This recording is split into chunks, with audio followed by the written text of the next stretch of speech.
El Olimpo se alzaba no como un faro de esperanza, sino como una reliquia opulenta, una fortaleza de oro y mármol cuya magnificencia superficial ocultaba una podredumbre profunda.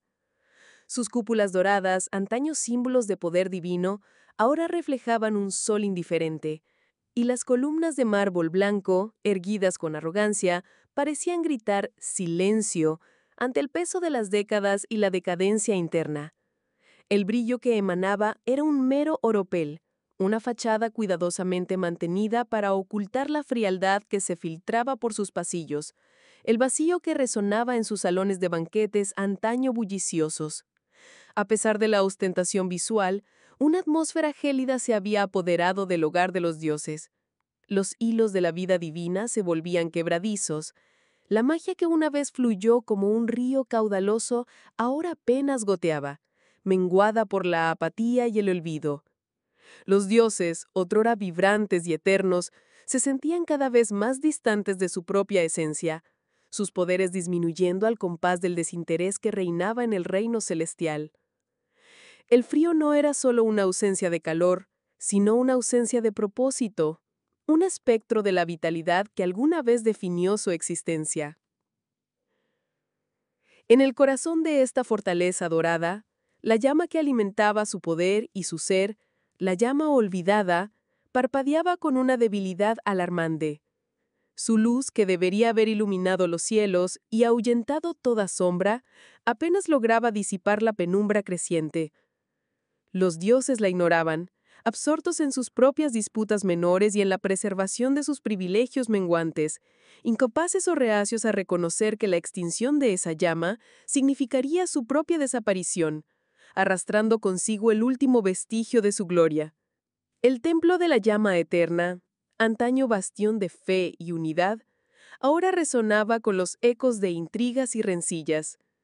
Las paredes de mármol blanco, que una vez reflejaron la luz pura de la llama, ahora parecían opacas, manchadas por la ambición de los altos sacerdotes.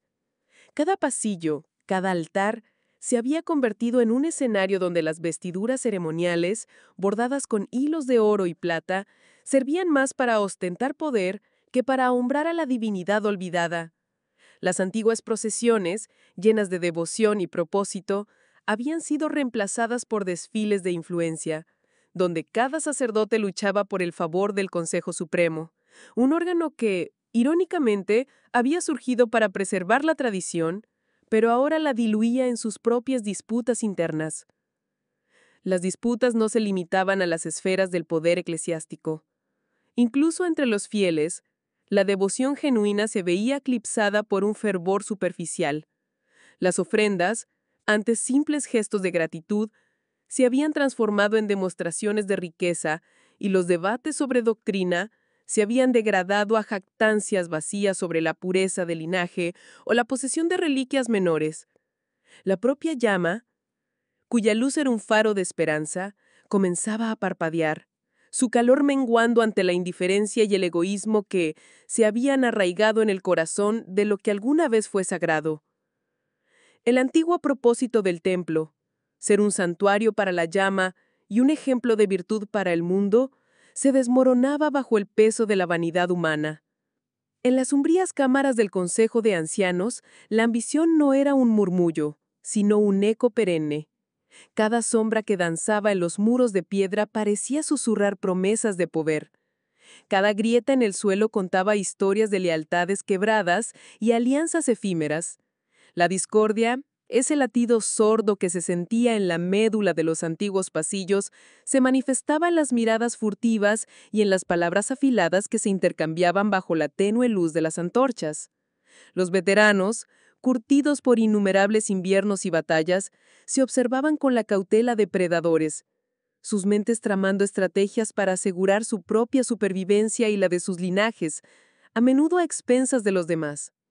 El frío, que se filtraba no solo por las rendijas de las fortalezas, sino también por las grietas de la confianza, avivaba las llamas de la envidia y la sospecha, haciendo que la unidad se sintiera como un sueño lejano e inalcanzable. El gran comerciante Valerius, con su túnica bordada en hilos de oro, paseaba por la plaza del mercado. Su sonrisa cortés enmascaraba un cálculo frío. Cada saludo, cada apretón de manos, era una transacción de favores y deudas tácitas. A su alrededor, los mercaderes de las distintas provincias rivalizaban por el control de las rutas comerciales, sus caravanas compitiendo ferozmente por los escasos recursos que el invierno prolongado dejaba tras de sí. La oferta y la demanda se convertían en armas, la escasez en una herramienta de chantaje. Las calles resonaban con las protestas de los desfavorecidos, cuyas voces se ahogaban en el clamor de los tratos cerrados en los salones cerrados, un testimonio del abismo creciente entre la opulencia de unos pocos y la desesperación de muchos. La codicia era el fuego de esta maquinaria, y el pueblo era el engranaje desechable. En los altos picos, donde los guardianes de la llama ancestral mantenían su vigilia, la tensión era palpable. Las antiguas profecías, que hablaban de un gran peligro inminente, se interpretaban de formas contradictorias, alimentando las divisiones entre las distintas sectas y órdenes. Los más devotos veían en cada fenómeno natural una señal divina, mientras que los escépticos buscaban explicaciones lógicas, acusando a los primeros de fanatismo ciego. Las disputas sobre la correcta preservación de la llama, su poder y su significado se intensificaban. Los ritos se realizaban con una mezcla de fervor y desconfianza mutua, cada facción interpretando las tradiciones a su manera, buscando justificar sus propias agendas y aumentar su influencia. La unidad del propósito se había desmoronado, dejando tras de sí un mosaico de intenciones divergentes, todas ellas compitiendo por el control de lo sagrado, mientras el mundo exterior se hundía cada vez más en la penumbra.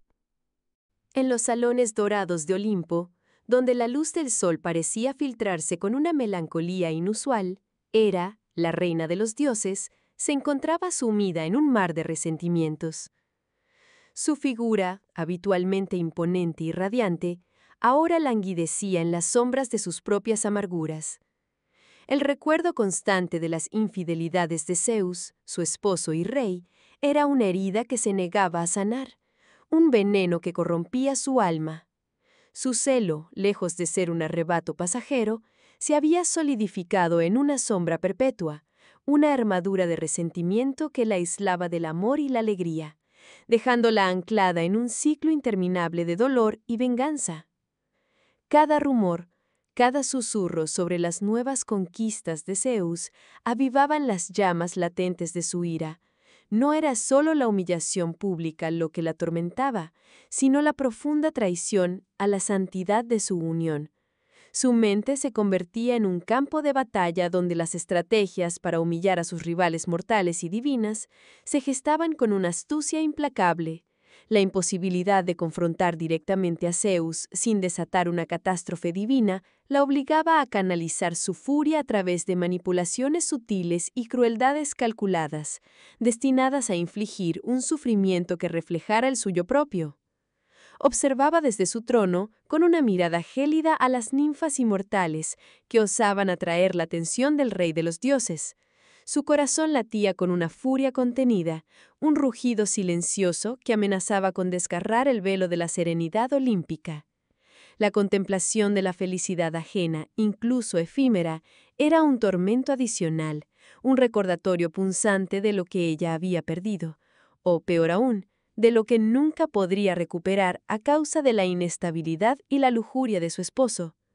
El manto de reina, antes un símbolo de poder y unidad, ahora se sentía como una carga pesada, una corona de espinas tejida con hilos de celos y resentimiento.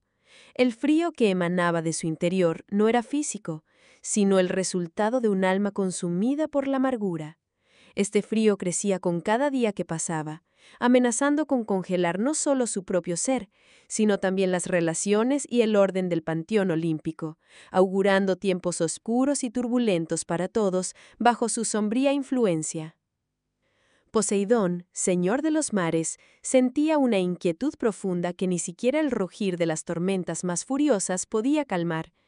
Su dominio, antes vibrante, con el clamor de las batallas y las intrigas de los dioses marinos, se sentía ahora desolado. Buscaba la refriega, el desafío que pusiera a prueba su poder y su temple, pero solo encontraba la resonancia hueca de antiguas hazañas.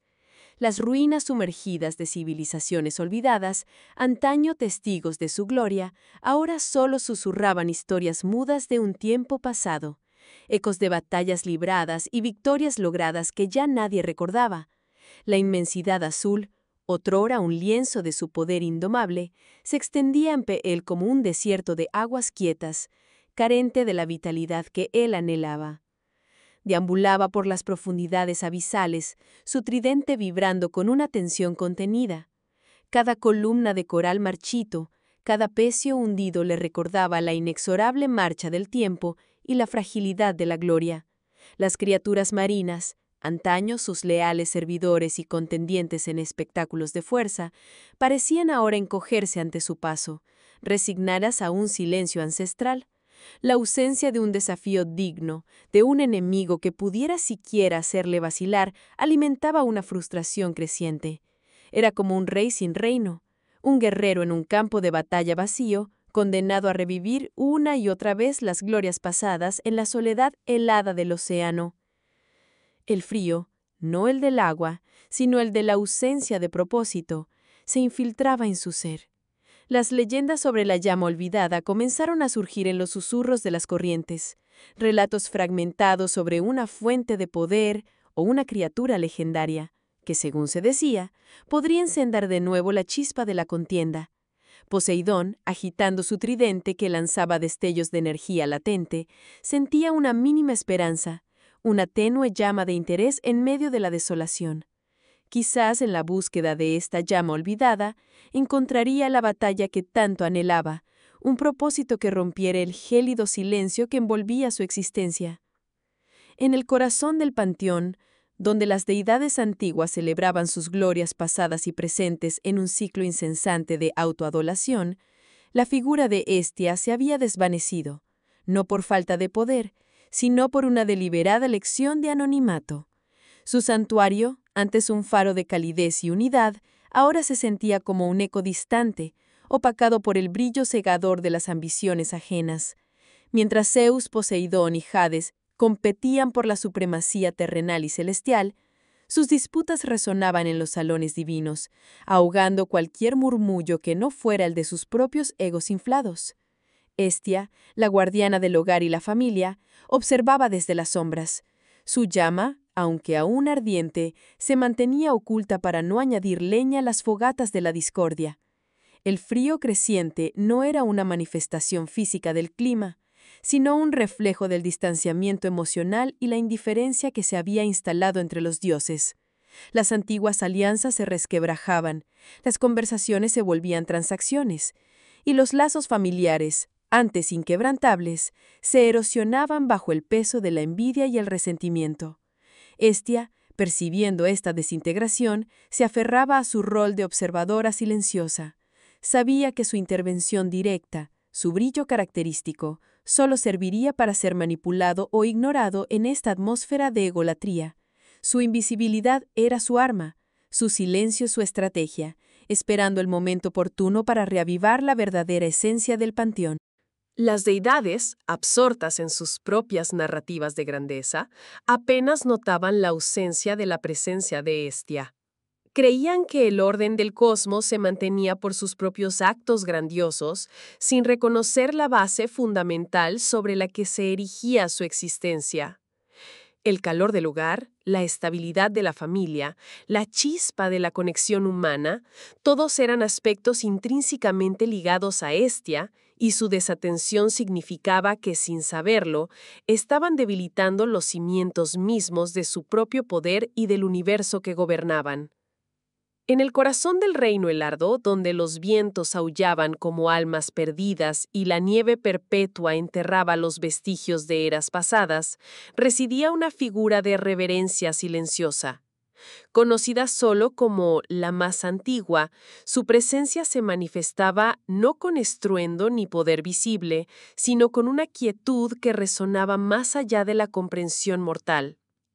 Era la encarnación de la devoción más pura, un espíritu que se movía entre los habitantes del frío no como una líder imponente, sino como un espectro, un eco de piedad verdadera que guiaba sutilmente los pasos de aquellos que buscaban consuelo en la desolación. Su humilde apariencia desmentía la profundidad de su conocimiento y la antigüedad de su existencia. Vestida con túnicas tejidas de hilos de escarcha y olmido, sus movimientos eran fluidos, casi etéreos, como si el propio aire helado la envolviera y la transportara. No hablaba a menudo, pero cuando lo hacía, su voz era un susurro suave como el crujir de la nieve bajo una bota, un sonido que penetraba hasta lo más profundo del alma. Era en esos momentos de comunicación sutil que impartía su sabiduría ancestral, consejos nacidos de innumerables inviernos y la observación paciente de los ciclos de la vida y la muerte. La verdadera piedad que emanaba de ella no se manifestaba en rituales elaborados o dogmas rígidos, sino en actos de compasión silenciosa y una comprensión intrínseca de la fragilidad de la existencia. Reparaba las redes rotas de los pescadores de hielo con un toque, calentaba el pan de los hambrientos con una mirada y ofrecía consuelo a los afligidos con una simple presencia. Era la llama tenue pero persistente en la oscuridad helada, un faro de esperanza no por su brillo, sino por su constancia inquebrantable, un recordatorio viviente de que, aun en el frío más extremo, la calidez del espíritu podía perdurar. La nieve caía con una persistencia implacable. Cada copo una pincelada helada sobre el lienzo gris del cielo. Bajo un manto cada vez más espeso, el ara se acurrucaba contra el tronco áspero de un pino centenario, el frío penetrando hasta los huesos. Fue entonces, en medio de la desolación blanca, que la memoria acudió a ella, vívida y dolorosamente cálida. Recordaba la paz, la tranquilidad de un hogar que una vez fue el epicentro de su existencia. Era un recuerdo vívido de chimeneas crepitantes, el aroma a pan recién horneado y la risa amortiguada de sus seres queridos resonando en las paredes de piedra. Aquel lugar, ahora tan lejano como una estrella extinguida, había sido su refugio, su ancla en un mundo que apenas empezaba a comprender en su totalidad. Se aferró a ese recuerdo como a un rescoldo moribundo. El contraste entre la calidez sensorial de la memoria y la agresión del frío presente era brutal, casi insoportable. Cerró los ojos con fuerza, intentando revivir la sensación de estar envuelta en mantas tejidas a mano, el suave murmullo de las conversaciones nocturnas, la seguridad inquebrantable que emanaba de aquellos muros familiares. Ese calor no era solo físico, era emocional, un abrazo protector contra las incertidumbres del mundo exterior. Ahora, ese mundo exterior se había materializado en esta tormenta de nieve voraz, amenazando con borrar e incluso la Biblia llama de esos recuerdos felices. La lucha interna por mantener viva esa imagen de paz y calidez se convirtió en su única resistencia contra la abrumadora frialdad que la rodeaba. Ante la inminente amenaza que desestabilizaba el reino y la creciente polarización entre las facciones, la reina Elara se vio forzada a tomar una decisión drástica.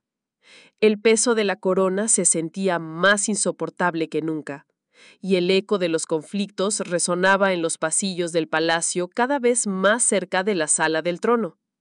Las últimas negociaciones con los líderes rebeldes habían fracasado estrepitosamente, sellando su destino y el del reino en una espiral de violencia y desesperación. La posibilidad de una guerra civil, con todas sus consecuencias devastadoras, pendía como una espada de Damocles sobre la cabeza de Elara. En un acto de sacrificio supremo y buscando una última oportunidad para evitar el derramamiento de sangre, la reina tomó la decisión que cambiaría el curso de la historia. Si su liderazgo era el obstáculo para la paz, entonces renunciaría a él. Con el corazón apesadumbrado, pero la mente resuelta, Elara convocó a los consejeros reales y a los líderes de las facciones a una reunión de emergencia. El aire en la sala del trono estaba cargado de tensión. Día tras día, año tras año, su existencia se había fundido con el ritmo de la caverna y el latido de la llama. Sus manos, curtidas y nudosas, parecían haber sido moldeadas por la misma roca que lo rodeaba. Con una devoción inquebrantable, el anciano realizaba los ritos ancestrales que mantenían viva la llama. Ofrendas de minerales raros, cantos guturales que resonaban en las profundidades y la cuidadosa eliminación de cualquier vestigio de oscuridad que intentara apagar su resplandor. Era un vigilante perpetuo, el último depositario de un poder que el mundo exterior había olvidado. El frío que empezaba a infiltrarse en las profundidades no era solo una merma de temperatura, sino una manifestación de la decadencia que amenazaba el equilibrio. El anciano lo sentía en los huesos, en la manera en que la luz de la llama parecía luchar un poco más por disipar las sombras en los rincones más alejados. Sabía que este frío era un presagio, una advertencia de que su soledad y la seguridad de la llama estaban a punto de ser desafiadas por fuerzas ajenas a la tranquilidad de su santuario subterráneo.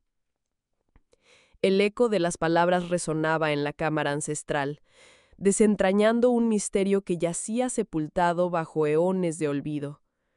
Era el alma misma de los dioses, murmuró Elara, sus ojos reflejando la luz tenue de las runas danzantes en las paredes de obsidiana. No se trataba de un simple relato, sino de la esencia pura de la divinidad, la chispa primordial que había encendido la vida en el universo y anclado la existencia de la civilización mortal en la realidad tangible. Esta llama, ahora casi extinta, era la fuerza que había permitido a las primeras razas soñar, crear y perdurar a través de las eras. Su debilitamiento traía consigo no solo la pérdida de la magia y la vitalidad, sino también el desmoronamiento de los cimientos mismos sobre los que se erigía su mundo. Elara acarició con los dedos fríos la superficie de cristal de un pedestal, donde antaño debió arder un fuego etéreo. El ancla ancestral de la civilización mortal no era una metáfora, sino la manifestación física, aunque intangible, de la voluntad divina que mantenía unido el tejido de la existencia.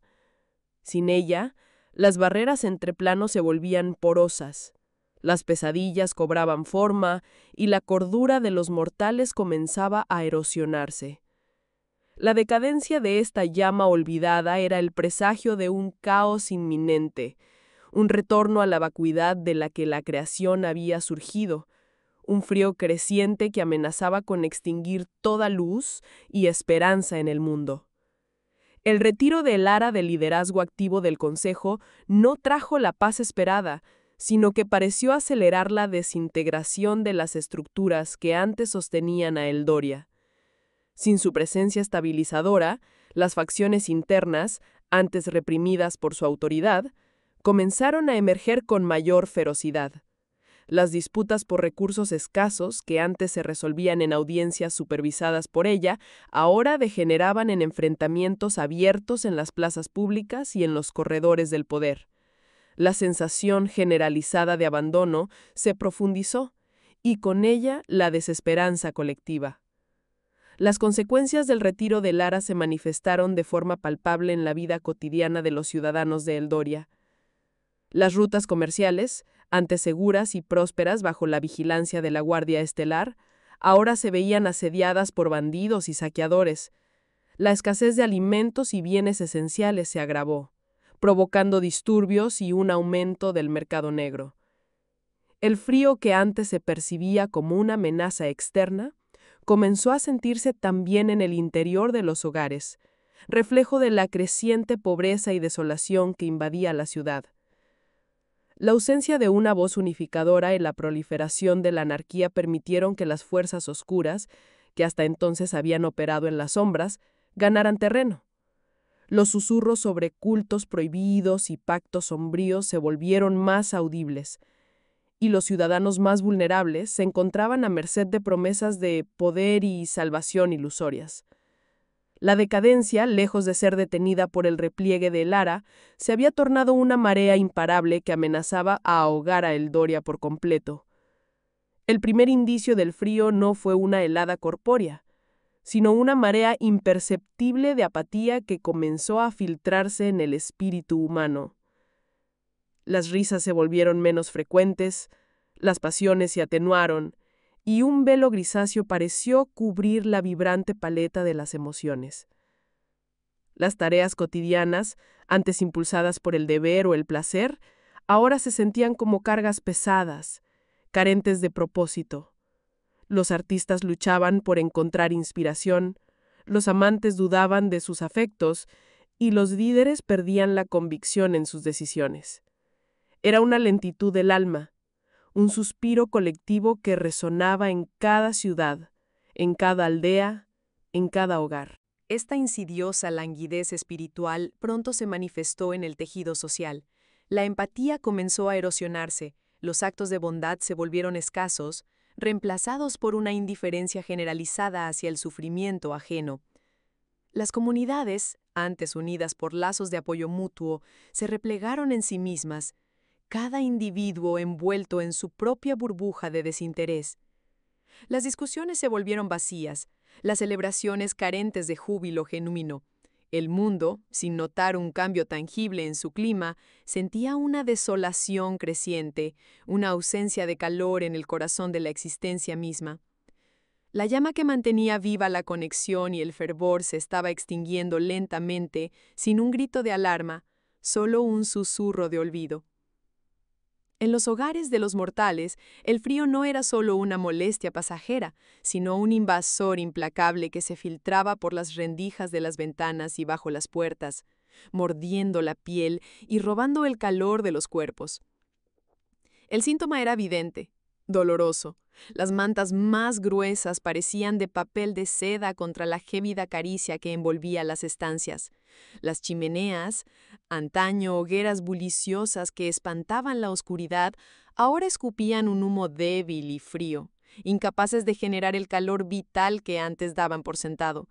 Las llamas, tímidas y escasas, luchaban por mantenerse vivas, reflejando la desesperanza que comenzaba a anidar en los corazones.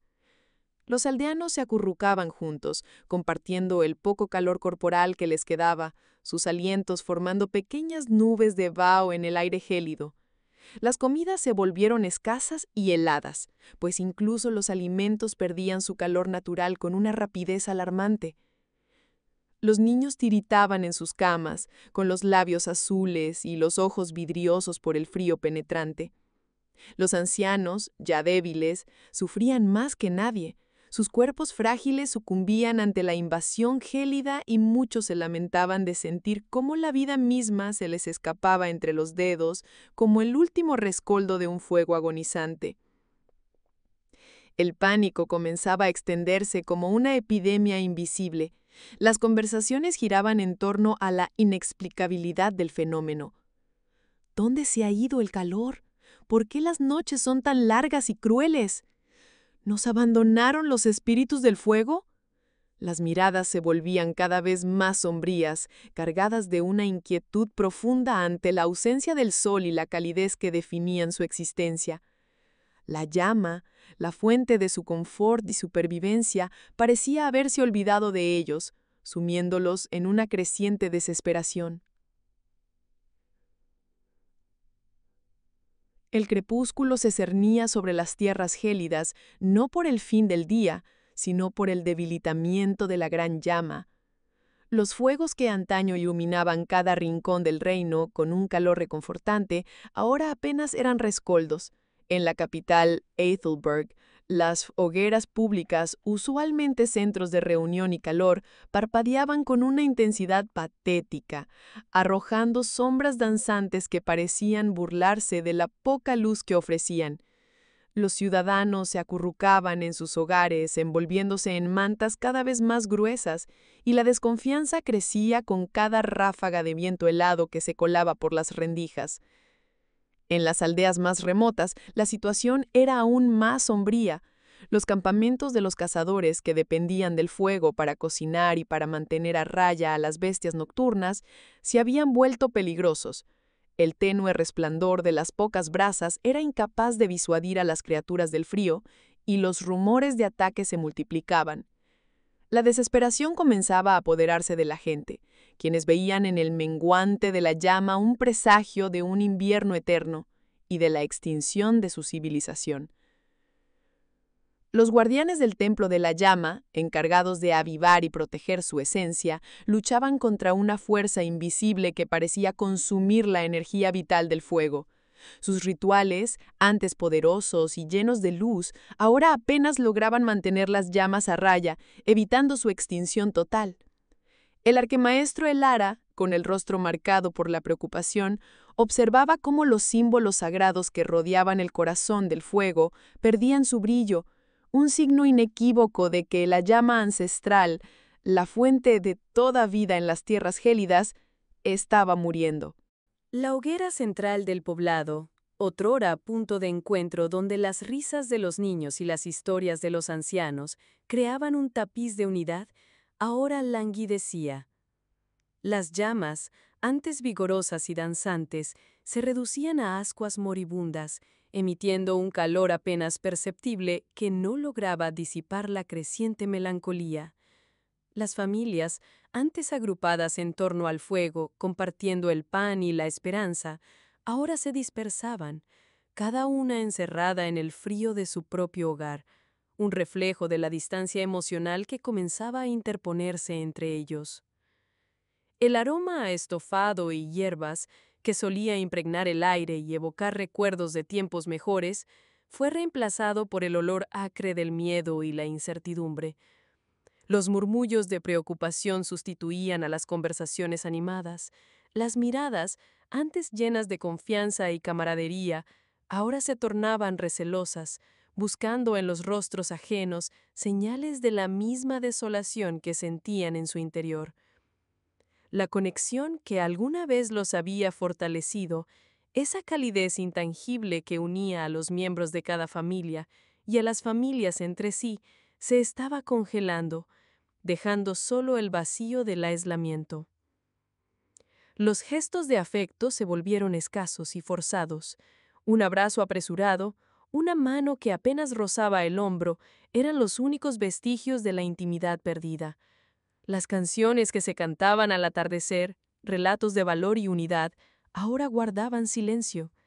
La energía vital que emanaba de su cohesión social se estaba desvaneciendo tan rápidamente como el humo que ascendía sin rumbo hacia un cielo cada vez más oscuro y premonitorio.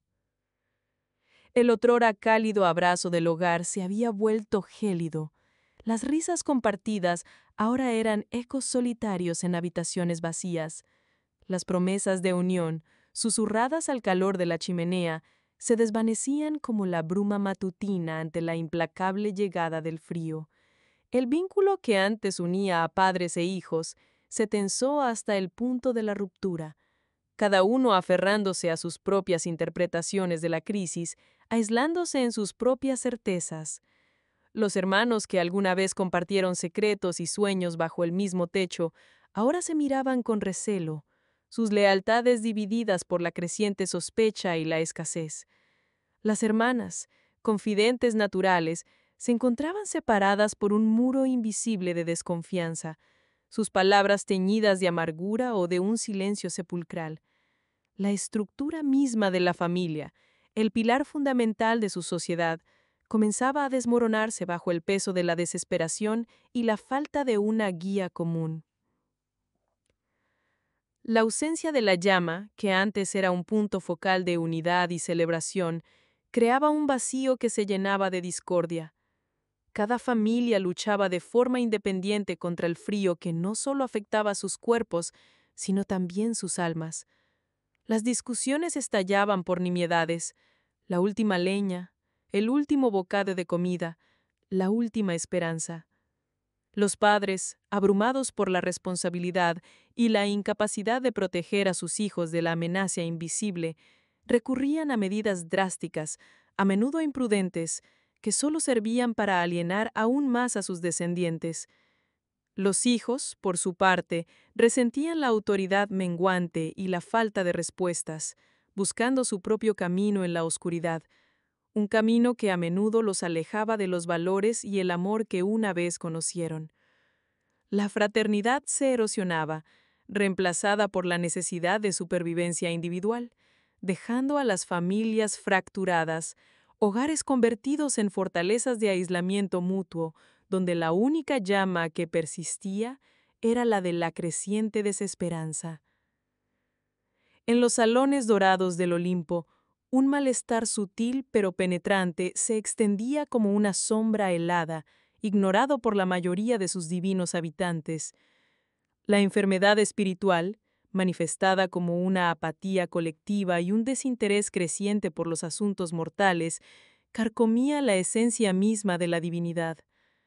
Los ritos se realizaban por inercia, las profecías susurradas sin convicción, y la luz que antaño irradiaba el monte sagrado se veía opacada por una melancolía etérea. Los dioses, absortos en sus propios tedios o en disputas triviales, no percibían la corrosión que los debilitaba desde dentro, una peste invisible que amenazaba con extinguir el fuego sagrado que los mantenía unidos y vitales. Afrodita observaba su reflejo en un estanque de nácar, pero la belleza que buscaba ya no la complacía. Sentía un vacío que ni el amor más ardiente podía llenar. Apolo, otrora fuente de luz y melodía, encontraba sus arpas silentes y sus versos vacíos de inspiración, un eco hueco en la vastedad de su templo. Incluso Zeus, el rey de los dioses, sentía una pesadez inusual en su mirada, una fatiga que ninguna ambrosía lograba disipar. La conexión con la vida mortal, la fuente de su poder y propósito, se desvanecía, reemplazada por un hastío existencial que se extendía como una niebla gélida entre las deidades, un presagio silencioso de un olvido venidero. Los ecos de las antiguas alianzas resonaban con menos fuerza en las cámaras celestiales. Los dioses, otrora unidos por un propósito común y un respeto mutuo, ahora se movían con una creciente desconfianza. Las reuniones, antes espacios de deliberación serena y consenso, se habían transformado en foros de acusaciones veladas y argumentaciones punzantes. Cada palabra, cada gesto parecía cargado de una tensión latente, como la quietud tensa antes de una tormenta divina. Astral, la deidad de la luz estelar, observaba con creciente inquietud cómo los hilos dorados que conectaban a sus congéneres se desgastaban. Las visiones que le llegaban a través de las constelaciones le mostraban fragmentos de conversaciones tensas entre Solara, la diosa del fuego, y Lunaris, el señor de las sombras. Las disputas que antes giraban en torno a la distribución de la energía vital o la influencia sobre los mortales, ahora bordeaban la animosidad personal, marcadas por un resentimiento que se acumulaba insidiosamente. Incluso las discusiones más triviales, como el curso de un río o la forma de una montaña, se convertían en campos de batalla verbales. Terravia, la guardiana de la tierra, se enfrentaba frecuentemente a Eolus, el maestro de los vientos, quien argumentaba que sus corrientes debían ser libres de las restricciones impuestas por los caprichos terrestres. La paciencia divina se erosionaba, dejando al descubierto las fracturas en su aparente inquebrantable unidad. La causa subyacente de este deterioro era la creciente influencia de la sombra fría, una fuerza insidiosa que se alimentaba de la discordia y el desasosiego. Susurros de duda y desconfianza se infiltraban en las mentes divinas, exacerbando las viejas rencillas y sembrando nuevas sospechas. La llama que una vez unió a los dioses comenzaba a parpadear, amenazando consumir el panteón en una oscuridad helada. Desde el momento en que Elara sintió la primera punzada del frío creciente, sus poderes, hasta entonces una extensión natural y predecible de su ser, comenzaron a comportarse de forma alarmante. Lo que antes eran manifestaciones de su voluntad, ahora parecían tener vida propia, respuestas emocionales al estado de su alma. Un simple gesto para encender una vela podía desatar una ráfaga de viento helado que congelaba el vaho en el aire, o un intento de calentar sus manos podía generar chispas incontrolables que chamuscaban la madera cercana. La conexión íntima que Lara solía tener con la llama, su fuente de poder, se había vuelto tensa y volátil. Sentía la energía vibrando dentro de ella, pero su control era precario. A veces, al intentar invocar una pequeña luz para iluminar su camino en la oscuridad creciente, la llama respondía con una explosión cegadora de calor que la obligaba a retroceder, o peor aún, se extinguía por completo dejándola sumida en una oscuridad aún más profunda y fría, tanto física como emocionalmente. Esta impredecibilidad la llenaba de temor y frustración. Los habitantes del pueblo, al percibir esta inestabilidad en los poderes de Lara, comenzaron a susurrar y a mirarla con una mezcla de asombro y aprensión. Las pequeñas maravillas que antes realizaba, como hacer florecer plantas en pleno invierno o mantener las fogatas encendidas con una simple caricia, ahora eran precedidas por un temblor visible en sus manos o un brillo errático en sus ojos. Los niños, antes atraídos por su calidez, ahora se alejaban, asustados por los destellos inesperados de escarcha que a veces emanaban de ella, o por el aire gélido que la rodeaba cuando su control flaqueaba, un reflejo del frío creciente que la estaba consumiendo. El cielo, usualmente un lienzo dominado por la furia controlada de Zeus, comenzaba a mostrar grietas de inconsistencia. Los rayos, que antaño barrían el firmamento con precisión celestial, ahora vacilaban. Algunos se desviaban caprichosamente, impactando en la roca desnuda en lugar de en las embarcaciones rebeldes, mientras que otros se disolvían en la atmósfera antes de alcanzar su destino. Esta irregularidad sembraba duda entre los mortales, acostumbrados a la implacable certeza del dios del trueno. Las plegarias de los navegantes, antes dirigidas a una fuerza infalible, ahora contenían un matiz de desesperación, reconociendo la creciente impredecibilidad de su protector divino. Paralelamente, el dominio de Poseidón sobre las aguas se resentía. Las tormentas, lejos de ser desatadas con la furia caótica característica del dios, se volvían erráticas. Olas monstruosas surgían de la nada, amenazando con tragar barcos enteros, para luego dar paso a una calma desconcertante y antinatural. El mar, normalmente un reflejo de las emociones divinas, parecía albergar una voluntad propia, una resistencia pasiva a la orden de su señor. Los marineros más experimentados murmuraban sobre un poder subyacente que desafiaba la autoridad de Poseidón, una fuerza que incluso él luchaba por someter, dejando a las costas a merced de un oleaje impredecible y una marea insondable. En las alturas etéreas donde los dioses de antaño residían en su gloria inmutable, una creciente complacencia se había arraigado. Ciegos por el orgullo que emana de eones de adoración y poder absoluto, sus miradas, que una vez escudriñaron los misterios del cosmos, ahora solo buscaban la validación de su propia supremacía. Habían olvidado las amenazas que acechaban en los rincones oscuros de la existencia, las sombras que crecían en su ausencia. En lugar de enfrentar las grietas internas de su propia divinidad o las sutiles desintegraciones de su influencia, los grandes dioses se aferraron a la ilusión de control, proyectando sus miedos y su arrogancia hacia afuera. Buscaban enemigos externos, entidades o fuerzas que pudieran externalizar la causa de cualquier disrupción, cualquier atisbo de decadencia que amenazara la narrativa de su perdurabilidad. Esta búsqueda obsesiva los desviaba de la verdad más incómoda. El verdadero peligro residía en la erosión de su propia esencia, provocada por la inercia y la desconexión con el mundo que juraron proteger. Los concilios divinos, antes foros de sabiduría cósmica y de liberación, se habían transformado en escenarios de autocomplacencia y acusaciones mutuas. Los dioses debatían sobre la naturaleza de las amenazas que ellos mismos creaban en su imaginación, inventando demonios de la periferia y herejías emergentes de los planos inferiores. Se narraban cuentos de horrores inminentes, exagerando cualquier anomalía o resistencia como un ataque concertado contra el orden divino. Esta estrategia les permitía justificar la inacción en asuntos cruciales y mantener la cohesión grupal a través de un enemigo común, aunque fuera fabricado. El gran dios del sol, por ejemplo, insistía en la amenaza de las sombras renegadas, que supuestamente buscaban eclipsar su luz, mientras que la diosa de la luna creía haber complotos de silencios primordiales que amenazaban con ahogar sus ciclos. Cada uno construía su propia fortaleza de negación, parapetándose detrás de ejércitos de conceptos abstractos y culpas externalizadas, mientras la llama que daba origen a su poder parpadeaba peligrosamente en la oscuridad.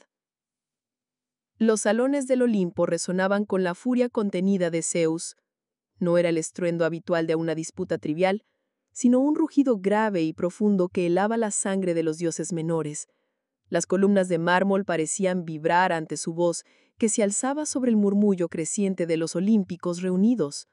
Las nubes, que a menudo se disipaban a su paso, se arremolinaban densamente sobre el trono oscureciendo el brillo eterno. Zeus, con el rostro contraído por la ira y una profunda preocupación, vociferaba sobre ecos distantes, sobre nombres que solo existían en los pergaminos más antiguos y en las pesadillas olvidadas de los tiempos. Mencionaba a los titanes, no a los que habían sido derrotados y encadenados en el Tártaro, sino a aquellos cuyos nombres apenas se atrevían a pronunciar, aquellos que habían eludido la captura o que, se rumoreaba, habían encontrado una forma de liberarse de sus prisiones etéreas. Las viejas amenazas, latentes en la oscuridad primordial, parecían estar resurgiendo, como sombras que se estiraban desde los abismos insondables del cosmos. Las palabras de Zeus se volvieron más específicas, aunque envueltas en un aura de antiguo terror. Hablaba de señales ominosas, estrellas que caían fuera de curso, un silencio inusual en los reinos más profundos del universo y susurros del oráculo que aludían a un equilibrio cósmico que se desmoronaba. La mención de titanes olvidados, seres de poder crudo y caótico, que no compartían la civilizada ambición de sus descendientes, provocó un escalofrío colectivo entre los dioses presentes. Estos titanes primordiales, nacidos de Gia y Urano, representaban una fuerza bruta y primordial que Zeus y sus hermanos habían luchado para contener. Ahora parecía que uno o varios de ellos, olvidados en la vorágine del tiempo, estaban despertando, extendiendo su influencia desde la oscuridad más profunda y amenazando con deshacer el orden que los olímpicos habían construido con tanto esfuerzo. El frío creciente del que hablaba Zeus no era solo una metáfora, era una palpable sensación de amenaza antigua, un presagio de que las viejas guerras podrían no haber terminado realmente, sino que solo habían estado esperando el momento oportuno para resurgir. El estruendo del tridente de Poseidón resonó en las profundidades del océano, cada golpe contra la roca submarina un eco de su furia desatada. Sus ojos, habitualmente tan serenos como las aguas que gobernaba, ahora ardían con una ira helada. Hades, bramó, la voz distorsionada por la rabia y la sal. Maldito seas y tus retorcidas maquinaciones. El frío que atenaza mis dominios no es obra de la naturaleza, sino de tu insidiosa influencia. Tu hálito gélido se arrastra desde las entrañas de tu reino, marchitando la vida que florece en mis corales y congelando las almas de mis súbditos. Poseidón observaba cómo las corrientes, antes vibrantes y llenas de vida, se tornaban lentas y sombrías. Criaturas marinas que antes nadaban con agilidad, ahora se movían con torpeza, sus escamas cubiertas por una fina capa de escarcha antinatural. Las algas, otrora exuberantes y de colores brillantes, se marchitaban, volviéndose grises y quebradizas. Sentía la desesperación filtrándose en su propio reino, una invasión silenciosa que amenazaba con ahogar la vitalidad del océano. Has osado profanar mis aguas, has osado inmiscuirte donde no te corresponde, continuó el dios del mar, apretando el tridente con tanta fuerza que sus nudillos se volvieron blancos. culpo al inframundo por esta desolación, por este invierno perpetuo que has impuesto sobre mis mares. La desconfianza hacia Hades era un veneno antiguo, pero esta vez la evidencia era innegable. La magnitud del frío, su carácter antinatural y persistente, apuntaban directamente a la influencia del reino de los muertos. Poseidón sabía que el señor de los muertos envidiaba la vitalidad del mundo vivo y que buscaría cualquier medio para extender su sombría influencia. El hundimiento de la ciudadela submarina de Nérites, la mortandad masiva de delfines que él mismo había presenciado, y ahora este frío que se intensificaba día a día, eran pruebas suficientes. El inframundo, con sus eternas sombras y su desolación, estaba extendiendo sus tentáculos hasta el corazón mismo de su reino. Hera, acurrucada junto a la menguante hoguera, veía siluetas danzar en las llamas moribundas. Cada crujido de la madera, cada susurro del viento helado colándose por las grietas de la cabaña, la hacía encogerse y murmurar sobre intrigas urdidas en las sombras. Sentía la mirada de enemigos invisibles clavada en su nuca, y la paranoia se aferraba a ella como la escarcha al cristal.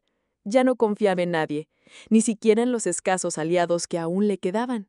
La traición, creía, era una enfermedad contagiosa que se propagaba más rápido que el propio frío. Recordaba viejas promesas rotas, pactos sellados en la oscuridad que ahora le parecían trampas mortales. Las palabras amables de ayer se habían transformado en veneno en su mente, cada cumplido ocultando un puñal afilado. Imaginaba complotos, planes macabros que se tejían para robarle lo último que le quedaba, su esperanza y la memoria de la llama que una vez creyó eterna. La desconfianza la consumía, nublando su juicio y aislándola aún más en su creciente temor. La noche avanzaba, y trayendo consigo un frío más penetrante y una oscuridad más densa. Hera se aferró a su raído manto, sintiendo cómo el miedo se apoderaba de sus pensamientos. Ya no distinguía entre los peligros reales y los fantasmas de su propia mente. Cada sombra en las esquinas parecía albergar una amenaza, cada sonido un preludio a la fatalidad. Estaba atrapada en una pesadilla de conspiraciones donde la única certeza era la inminencia de la traición y el frío implacable del invierno. Hestia, envuelta en la quietud de su santuario, sintió una alteración sutil pero inconfundible. El familiar latido de la llama sagrada, una vibración que siempre había resonado en lo más profundo de su ser, comenzó a tornarse errático.